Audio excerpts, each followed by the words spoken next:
Di sini kami melakukan wawancara dengan narasumber yang bernama Bapak Syamsuddin. Berdasarkan hasil wawancara, jenis usaha yang dilakukan oleh Bapak Syamsuddin adalah menjual produk-produk seperti sarung, spray, selimut, bed cover, gorden, dan lain-lain di pasar tradisional. Hal yang melatar belakangi Bapak Syamsuddin untuk melakukan atau menjalankan usaha tersebut adalah karena usaha tersebut memang sudah menjadi cita-cita beliau atau keinginan beliau dari dulu. Dan untuk sekarang, alhamdulillah, beliau sudah bisa untuk merealisasikan cita-citanya tersebut.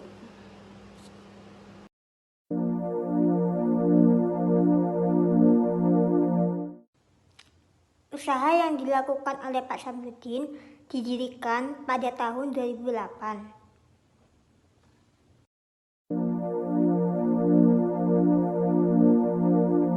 Kemudian, untuk jenis-jenis produk yang ditawarkan atau dijual oleh toko milik Pak Syamsuddin, yaitu terdiri dari perlengkapan tidur seperti spray, bed cover, dan juga selimut. Juga terdapat perlengkapan beribadah seperti mukena, sarung, dan juga sajadah. Selain itu, juga dijual seperti perlengkapan rumah, yaitu korden. Untuk kualitas produk yang ditawarkan, yaitu menengah ke bawah. Mengapa kualitas produk yang ditawarkan menengah ke bawah? Karena disesuaikan dengan target pasar atau kualitas produk yang memang sering dicari oleh para pembeli, sehingga disesuaikan dengan keinginan pembeli.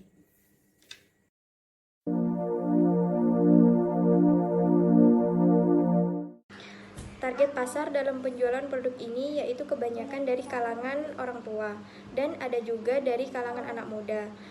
Karena berjualan di pasar tradisional sehingga peminatnya yaitu dari kalangan orang tua. Nah, masalah yang pernah dialami dalam penjualan produk ini atau usaha ini yaitu awal merintis usaha, banyak kekurangan banyak hal, seperti salah satunya tidak bisa atau kurang dalam memuaskan konsumen yang datang.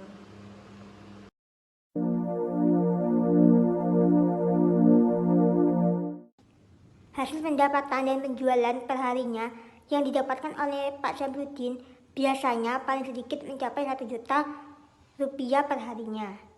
Akan tetapi, jumlah pendapatan dan penjualan tersebut bukan laba, melainkan jumlah pendapatan dan penjualan perharinya.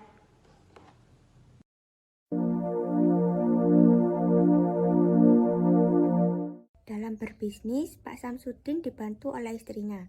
Di sini istrinya membantu dalam manajemen keuangan, yaitu yang terdiri dari mencatat pemasukan serta pengeluaran, mencatat barang yang telah dibeli oleh konsumen dalam sehari, serta mencatat laba yang telah didapat dalam perharinya.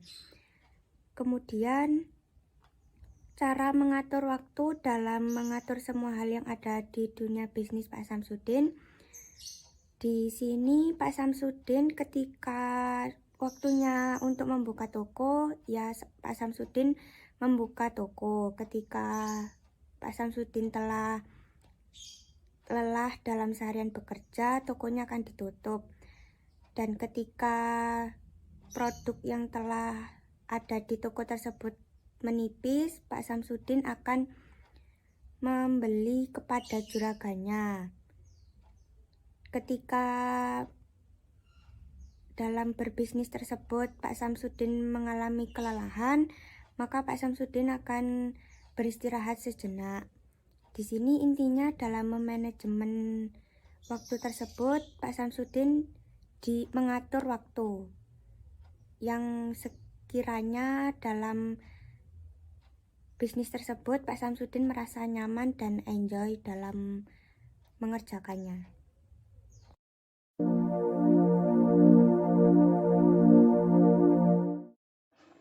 Solusi yang dilakukan jika ada pesaing yang lebih kreatif menurut beliau yaitu yang pertama harus mengatur dari segi harga. Karena bagaimanapun juga agar konsumen itu tidak kecewa. Terus yang kedua, barang harus penuh. Dalam kata lain, ada banyak pilihan produk.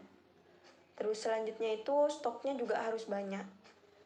Atau harus lebih dari yang konsumen inginkan agar konsumen itu tidak lari ke pesaing yang lain.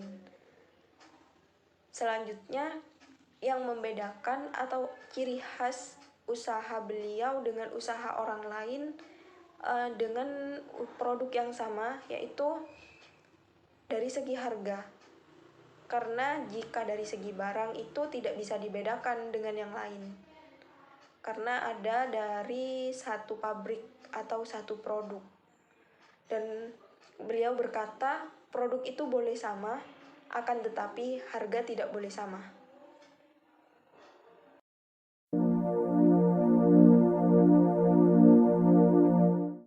Motivasi Bapak Syamsuddin dalam usahanya agar terus berkembang dan lancar ke depannya yaitu yang pertama doa, yang kedua melihat keluarga itu bisa mendorong dalam usahanya untuk lebih maju. Dan menurut beliau sebagai seorang penjual itu harus mempunyai motivasi. Karena apa? Karena kalau tidak mempunyai motivasi, bagaimana penjualannya bisa maju? Kemudian karena beliau juga mempunyai tanggung jawab besar terhadap keluarganya untuk dinafkahi.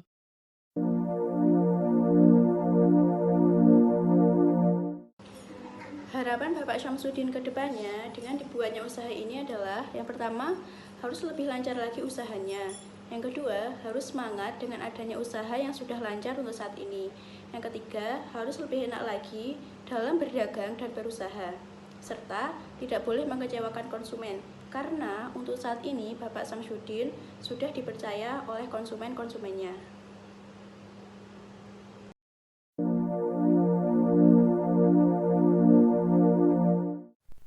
Bagaimana cara mengetahui minat pembeli terhadap barang yang dijual sebagai pertimbangan stok barang? Stok merupakan persediaan barang dalam sebuah tempat usaha.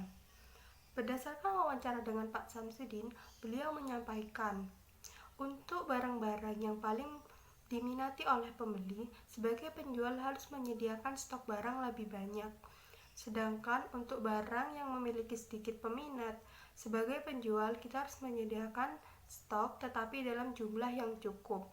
Hal itu dikarenakan untuk barang-barang yang paling banyak diminati pembeli pasti akan lebih cepat terjual daripada barang-barang yang memiliki sedikit peminat. Apabila untuk stok barang, penjual menyediakan stok baik itu barang yang paling diminati dan barang yang kurang diminati oleh pembeli dengan jumlah yang sama, kemungkinan untuk barang yang memiliki peminat sedikit itu akan lebih lama terjual dan penjualan dapat macet apabila terdapat stok yang tidak cepat habis atau memerlukan waktu lama untuk menghabiskan stok tersebut. Sehingga sebagai penjual kita harus benar-benar mengetahui barang seperti apa yang paling banyak dicari dan diinginkan oleh pembeli. Selanjutnya, pertimbangan apa yang digunakan untuk stok barang? Menurut Pak Syamsuddin, yang paling penting yaitu merek. Dalam usaha Pak Syamsuddin, karena beliau menjual perlengkapan rumah tangga seperti spray, bed cover, selimut, mukena, payung, dan lain-lainnya, merek merupakan hal penting yang perlu diperhatikan karena seperti halnya spray, untuk saat ini spray memiliki banyak brand ataupun merek dengan harga yang bermacam-macam. Oleh karena itu, merek yang terkenal kemungkinan paling banyak dicari oleh pembeli karena pembeli kebanyakan sudah tahu kualitas ataupun harga dari merek tersebut. Sedangkan untuk barang-barang yang mereknya tidak terlalu dikenal oleh para pembeli, sebagai penjual harus mempromosikan terlebih dahulu terkait kualitas, ketahanan maupun harga dari produk tersebut.